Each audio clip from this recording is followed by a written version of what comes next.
Hey, what is up, guys? It is KS English here. If you guys are new, welcome to the channel. If not, welcome back. Today, we are going to be going over the top 10 most overpowered weapons that Treyarch has ever made. And we will be spanning from World at War all the way up to Black Ops 3. And we'll be excluding Call of Duty 3 because they didn't make as big of an impact on the Call of Duty community as they did with World at War. So yeah, I was about to say let's get into this, but I also want to mention that this gameplay isn't mine.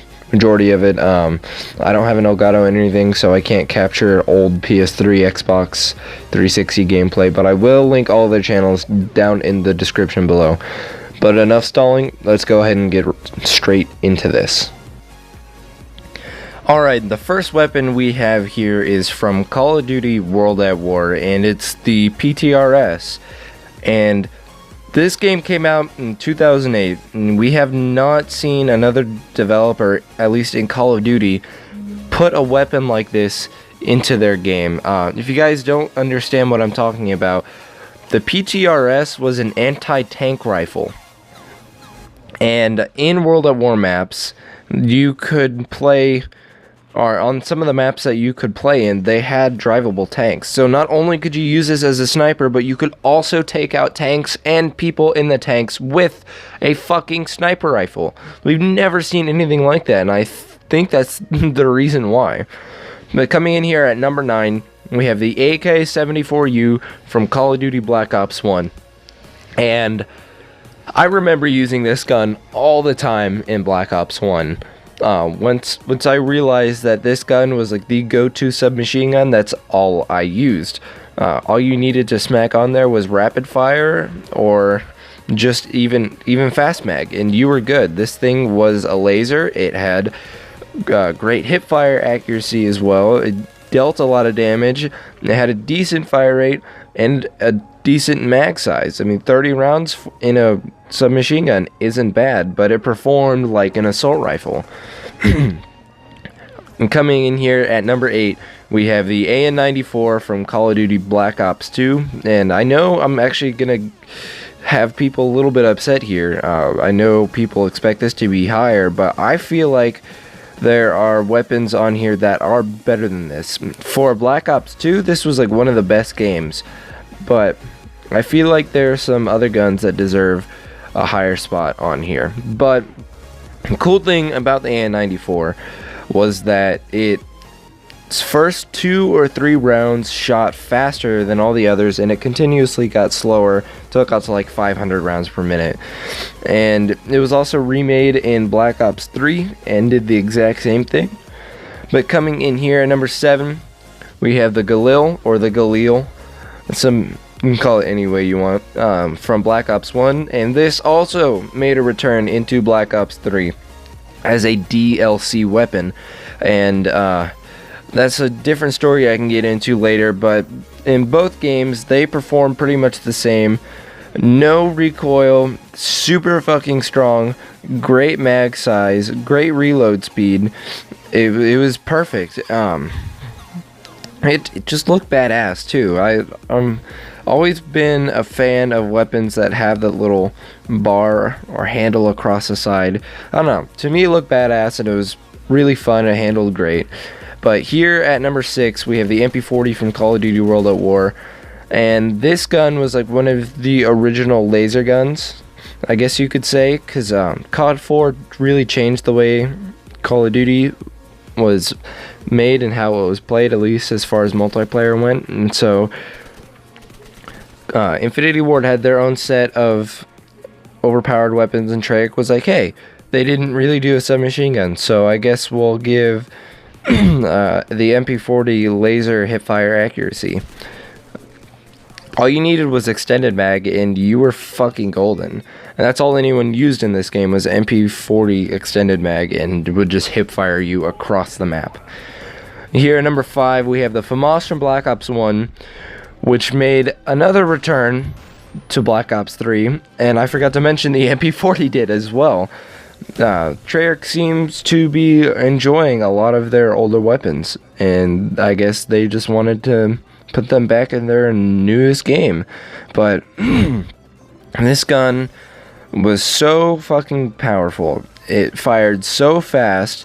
It was so strong. I think it killed people in about 3 bullets, and it had a fire rate that was like 800, 900 rounds per minute, which is super fast for an assault rifle.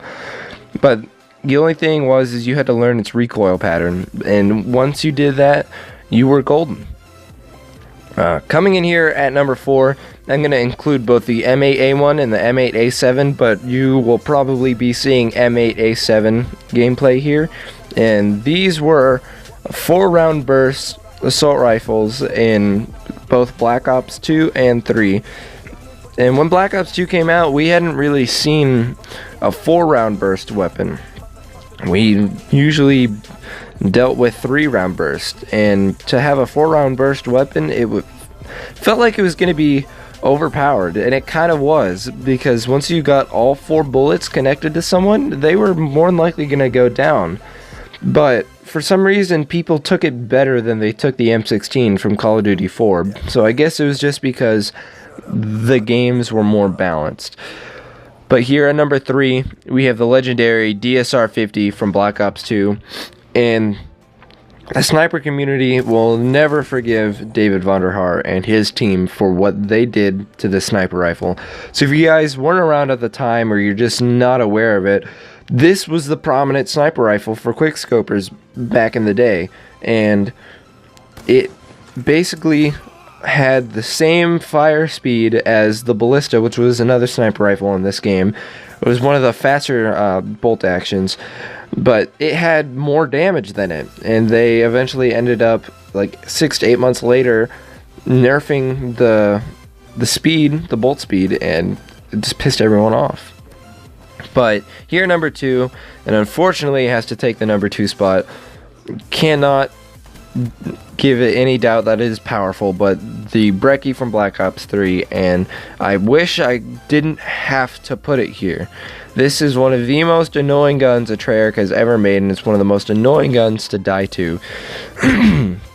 Excuse me. And I know that they try to target every player, every audience, and this was just unfortunate that they had to add something like this in for people who have no idea what they're doing and people who have no skill.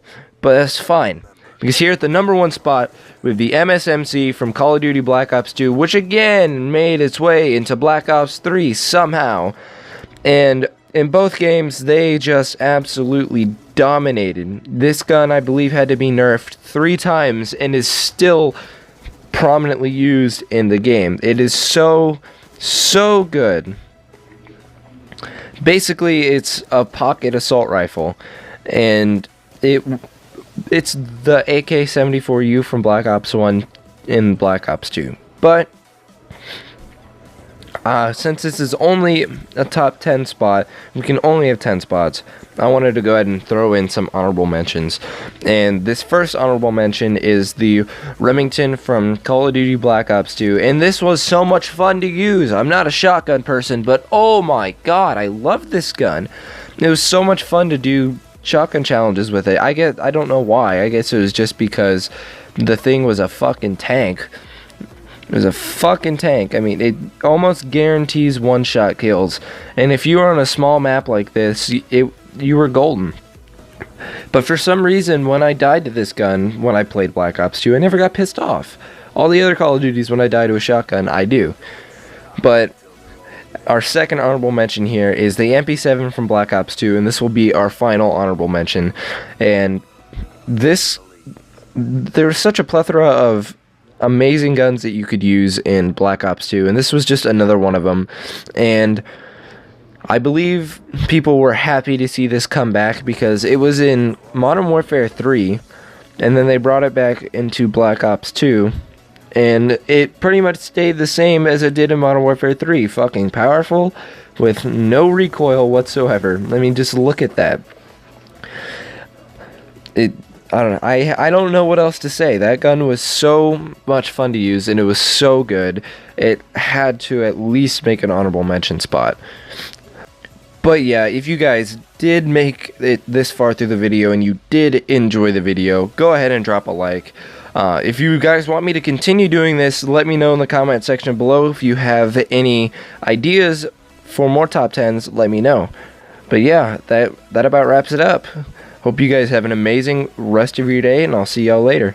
Peace out.